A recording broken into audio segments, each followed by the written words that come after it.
ఈరోజు మనము dog dentistry గురించి మాట్లాడదాము. Teeth cleaning in dogs, how important is teeth cleaning.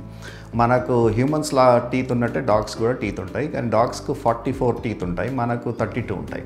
So it's చాలా ఇంపార్టెంట్ ఓరల్ హైజీన్ అనేది. ఈ మధ్యకాలంలో మనము డాగ్స్కు కిస్సెస్ పెట్టడము, డాగ్స్ మనని ఫేస్ మీద లిక్ చేయడము, అలాంటి పనులు చేస్తున్నప్పుడు మనం ఓరల్ హైజీన్ కొంచెం బ్రషింగ్ చేయడము, లేకపోతే మా దగ్గరికి ప్రొఫెషనల్ డాగ్ స్కేలింగ్ చేయించుకోవడం అనేది వెరీ ఇంపార్టెంట్. లేకపోతే మనకు లిక్ చేసినప్పుడు స్కిన్ మీద ఏదైనా కట్ అట్లా ఉంటే ఏదైనా ఇన్ఫెక్షన్ వచ్చే ఛాన్సెస్ ఉంది.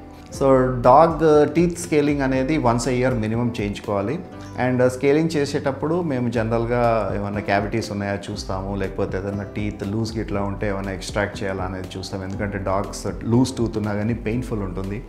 ఆ పెయిన్ ఉన్నప్పుడు మనము ముట్టుకున్నా కానీ డాగ్ మనల్ని బైట్ చేసే ఛాన్స్ ఉంది.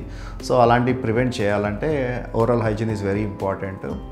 And once at least every other day అన్న టూత్బ్రష్, టూత్పేస్ట్, డాగ్ టూత్పేస్ట్ దొరుకుతుంది, డాగ్ టూత్బ్రష్ దొరుకుతుంది. మీరు యాజ్ అ ఓనర్స్ బ్రష్ చేస్తే బాగుంటుంది.